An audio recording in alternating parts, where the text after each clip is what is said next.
Praise road. હું Stanley Macwan, મારી YouTube channel Gujarati Bible સ્ટડીમાં તમારું સ્વાગત છે. મારી ચેનલને આજે અત્યારે આગળ તમે સબસ્ક્રાઈબ કરી લો અને ઈશ્વરના જ્ઞાનમાં તમે વધતા જાઓ.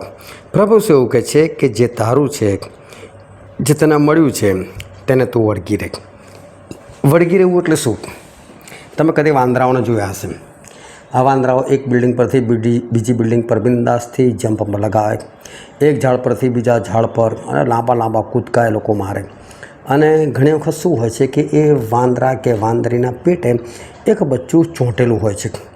જો એને કઈ જગ્યાએ બાંધેલું નથી હોતું, પણ એ એની મા કે એનો બાપ જે બી હોય ને એવી રીતે પકડી રાખે છે કે એક બિલ્ડિંગમાંથી બીજી બિલ્ડિંગમાં પણ એ બિલકુલ બીતું પણ નથી અને એને બરાબર પકડી રાખે છે. બીકના મારું છોડી નહીં દેતું એક. અને આને કહેવાય કે વળગી રહ્યું. અને પ્રભુ એવું કહે છે કે જે તારું છે ને તેને તું વળગી રહે. તો આપણું શું છે? ઈશ્વર કઈ વસ્તુને વળગી રહેવાની વાત કરે છે, કઈ બાબતને વળગી રહેવાની વાત કરે છે, અને એની પાસે શું રહસ્ય છે એ જાણવા માટે આ વિડીયોને તમે આખો જુઓ.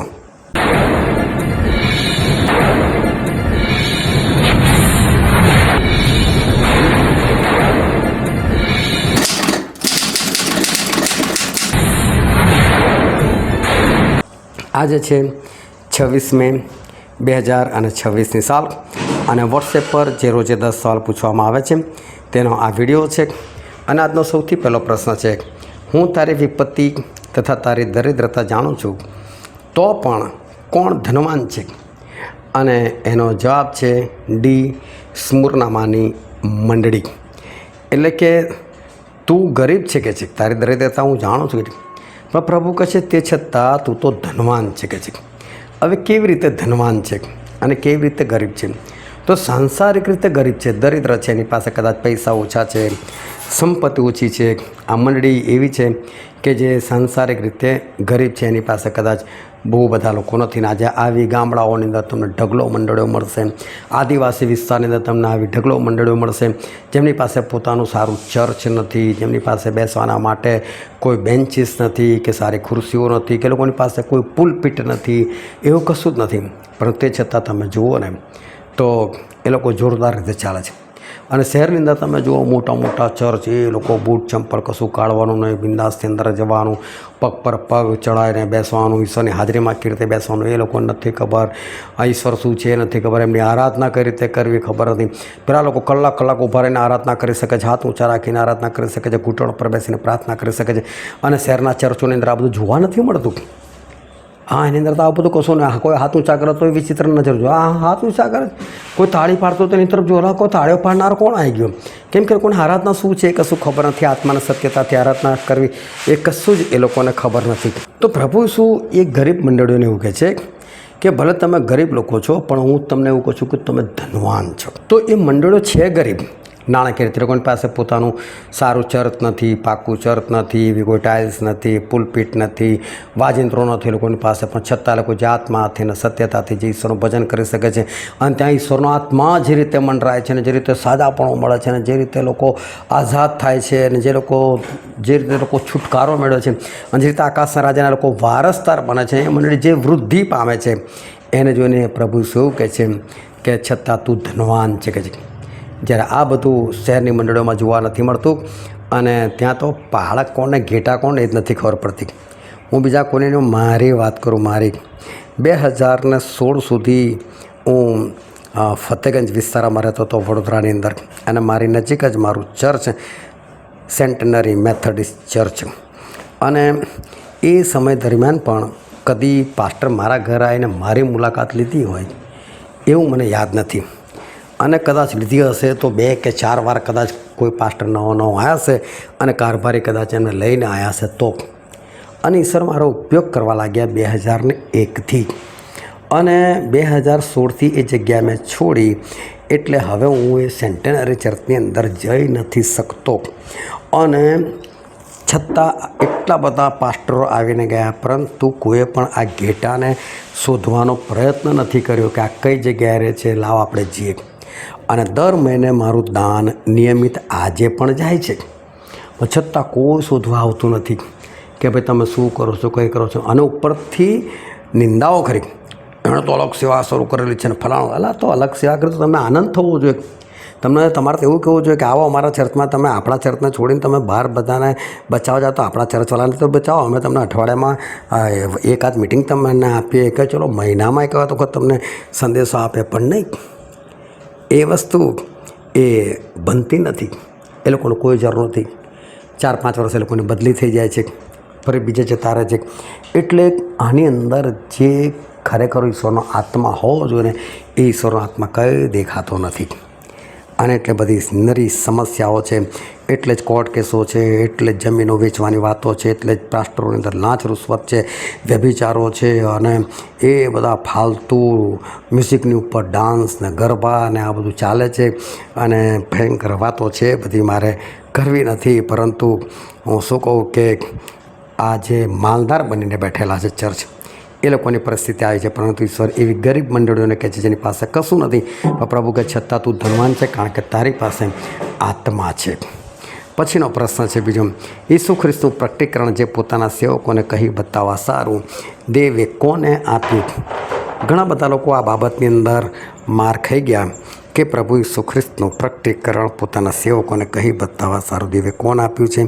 અને એનો જવાબ છે ઈસુ ખ્રિસ્તને. દેવે પ્રભુ ઈસુ ખ્રિસ્તને આપ્યું છે, અને પછી એમણે યોહાનને આપેલું છે. પરંતુ અહીંયા ઘણા બધા લોકો માર ખાઈ ગયા છે. તો ઈશ્વરે પોતાનું પ્રકટીકરણ પહેલાં પ્રભુ ઈસુ ખ્રિસ્તને આપ્યું, ને પ્રભુ ઈસુ ખ્રિસ્તે પોતાના સેવકોને બતાવવા સારું દૂતને આપ્યું કે જાઓ જઈને લોકોને દેખાડો. ત્રીજો પ્રશ્ન છે, કોણ કંગાળ, બેહાલ, દરિદ્રી, આંધળો તથા નગ્ન છે? અને એનો જવાબ છે બી, લાવદિકિયામાંની મંડળી, એટલે કે છેલ્લા સમયની જે મંડળી છે એને કહેવામાં આવ્યું કે તને એવું લાગે છે કે હું ધનવાન છું, પરંતુ તને કશાની ગરજ નથી. પરંતુ પ્રભુ એ મંડળીને એવું કહે છે, તું તો કંગાળ છે, બેહાલ છે, દરિદ્રી છે, આંધળો છે અને નગ્ન છે. અને આનો ખરો અર્થ એવો હતો, કંગાળ એટલે જેની પાસે ઈશ્વર જ ના હોવા, ઈશ્વરનો આત્મા ના હોવો, એટલે માણસ કંગાળ છે, બેહાલ છે, એનું કશું જ ના થાય. એ ગરીબ છે. આંધળો એટલે કે જેને ભવિષ્યનો વચનો દેખાતા નથી, ઈશ્વર દેખાતા નથી, કોઈ દર્શનો થતા નથી, એટલે આંધળા છે લોકો. નગ્ન એટલે લોકોની પાસે કોઈ આજ્ઞા પાલન જ નથી, એ તો બધા નગ્ન લોકો છે. ઈશ્વર આજની મંડળીને આ બધી વાતો એ કરે છે. પછીનો પ્રશ્ન છે, આકાશમાં અથવા પૃથ્વી પર અથવા પૃથ્વીની નીચે શું ઉઘાડવાને તથા તેમાં જોવાને કોઈ સમર્થ નહોતો? અને એનો જવાબ હતો તે ઓળિયું. એક ઓળિયું હતું કે જેને 7 મુદ્રાથી મુદ્રિત કરેલું હતું, અને એ ઓળિયાની અંદર છેલ્લા સમયની બધી વિપત્તિઓ લખેલી છે, અને એ બધી વિપત્તિઓ પાડનાર ઈશ્વર પોતે છે. ઈશ્વર એ સમયોમાં બદલો લેનાર છે. પરંતુ એક મારી નાનકડી એક વાત કરું. હું નાનો હતો અને ત્યારે અમારે ત્યાં નજીકમાં જ એક છોકરો રહેતો હતો બજાર વિસ્તારની અંદર, અને મારાથી હટ્ટો કટ્ટો હતો અને મારાથી થોડો મોટો પણ હતો. ખબર નહીં એને મારી સાથે શું દુશ્મની, પણ એ મને જુઓ ને તો મને પકડીને મારે છે. જ્યાં જુઓ ત્યાં મને પકડીને મારે, મને 2-4 ઝાપટ તો ઠોકી દે. હવે મારે એટલી તાકાત નહીં કે હું એને પકડીને મારી શકું. એટલે હું તો રડતો રડતો ઘર આવી જાઉં, અને પછી ઘરમાં રડતો ઘૂસાય નહીં, એટલે પાછો ત્યાં સુધીમાં શાંત પડી જાઉં. કારણ કે મમ્મી પપ્પા પણ બોલે કે શું થયું, એટલે બધું કહેવાય નહીં. એટલે મારી હાલત બહુ ગંભીર થઈ જાય, અને બજારમાં કશું મને લેવા મોકલે ત્યારે મને બહુ ફિકર થાય કે પેલો મળી ના જાય તો સારું. પરંતુ એકવાર શું થયું કે બપોરનો સમય હતો, અને મારા ઘરથી થોડેક દૂર એટલે 1.5-પોણો કિલોમીટર દૂર હું એક જગ્યાએ જતો હતો, અને ત્યાં એ મને મળી ગયો ને મને મારતો હતો. એટલે હું રડતો હતો. અને ત્યાં એક જુવાન ભાઈ હશે કે પછી માણસ હશે, એ ત્યાં મળી ગયું, અને કે એ છોકરાઓ કેમ લડો છો કે છે? અને મને કહે, પેલાને કહે છે કેમ મારે છે? આને કહે છે, મને કહે તું કેમ રડે છે, શું થયું? મેં કહું આ તો મને જ્યાં જોવે છે ત્યાં મને મારે છે. મને કહું ઊભો છું કે તું આજે એને માર કે છે, હું જોઉં છું કે તને શું કરે છે. અને પેલાને કીધું જો તે આની સામે હાથ ઉઠાવ્યો તો હું તને ધીપી નાખીશ. હવે પેલો ગભરાઈ ગયો, કેમ કે અમે બે તો ના છોકરા જ હતા. અને એ દિવસ મેં પેલાને બરાબર ધોઈ નાખ્યો, અને એવો ધોઈ નાખ્યો ને તો ઘરે જઈને પછી એની મમ્મીને લઈને મારા ઘર સુધી કહેવા આવ્યો કે જો આ તમારા છોકરાએ માર્યો. હવે મારા મમ્મી મને જુઓ ને એને જુઓ ને એની માં પણ મને જુઓ ને એને જુએ. મારા મમ્મી કહે તમારો છોકરો જો ને મારો છોકરો જો, કોઈ મારો છોકરો એને મારી શકે એવો છે કે મારો છોકરો તો એને મારી શકે એ પરિસ્થિતિમાં જ નથી. તમારો છોકરો તો હટ્ટો કટ્ટો છે કે. પરંતુ પેલા માણસે મને કેમ કીધું કે તું માર? એ કામ એમણે પોતે કેમ ના કર્યું? તો એનું કારણ એ છે કે એ મને મારતો હતો, મને હેરાન કર્યો. એટલે કે તું જ બદલો લે. એ રીતે પ્રભુ ઈસુ આ પૃથ્વી પર મનુષ્ય બનીને આવ્યા અને શેતાને પ્રભુ ઈસુ ખ્રિસ્તને બહુ હેરાન કર્યા, બહુ પરીક્ષણો કર્યા અને માથામાં કાંટાનો મુંગટ ને લોકોની પાસે થૂકાવડાયો અને કોરડાનો માર મરાવડાયો અને ખિલ્લા અને ભાલો અને કેટલું બધું કરાવડાયું. એટલે યહોવા બાપ કે તું જ બદલો લે ગઈ. એટલે પ્રભુ ઈસુના હાથમાં જ બહુ સોંપ્યું, લે બદલો. અને જેણે પોતે ભોગવ્યો ને બદલો લે તો કેવો એના અંદર કેવો ક્રોધ ભરેલો, એ કેવો બદલો લે. તમે વિચાર કરો કે પ્રભુ ઈસુ ખ્રિસ્ત બદલો લેશે તો કેવો બદલો લેશે. અને માટે આવું ઓળિયું છોડવાના માટે, અંદર જોવાના માટે જો કોઈ સમર્થ નહોતું, પરંતુ જે સમર્થ હતા એ ફક્ત અને ફક્ત પ્રભુ ઈસુ ખ્રિસ્ત હતા. પછીનો પ્રશ્ન છે 5મો, તો પણ તમારી પાસે જે છે તેને હું આવું ત્યાં સુધી શું રહો? અને એનો જવાબ છે વળગી રહો.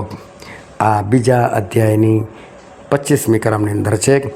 અને એ જે મંડળી છે એ મંડળીને પ્રભુ કહે છે કે ભાઈ તારી અંદર ઇઝેબેલ છે કે છે, પણ એ ભાઈ સ્ત્રીને હટાય કે છે, પોતાના પ્રબોધિકા કેળવા છે, પરંતુ એ તો લોકોને વ્યભિચાર કરવાનું શીખવાડે છે અને ફલાણું શીખવાડે, ઢીકણું શીખવાડે છે, નૈવેદ્ય ખાતા શીખવાડે, એને હટાય કે છે. અને એને કહે છે તને જે ખરેખર સત્ય મળેલું છે એ સત્યને વળગી રહે. આજે ઈશ્વર આપણા બધાને કહે છે કે તમને જે સત્ય મળ્યું છે ને સત્યને વળગી રહો, પરંતુ અસત્ય હોય ને તો એને ના વળગી રહેવાય. સત્ય એટલે તમારી પાસે જે સાચું જ્ઞાન છે ને તો સૌથી પહેલાં તો તમારી ફરજ છે કે સત્ય જ્ઞાન છે શું એ સત્ય જ્ઞાનને પહેલાં પ્રાપ્ત કરો. એ સત્ય જ્ઞાન તમે પ્રાપ્ત કરો અને સત્ય જ્ઞાનને તમે જાણો અને પછી સત્ય જ્ઞાનને તમે વળગી રહો. એવું ઈશ્વર કહે છે. ઈશ્વર એમના વચનોની વાત કરે છે કે જે સત્ય વચન છે ને એને વળગી રહો. પછીનો પ્રશ્ન છે કોનો ચહેરો પૂર્ણ તેજથી પ્રકાશતા સૂર્યના જેવો હતો?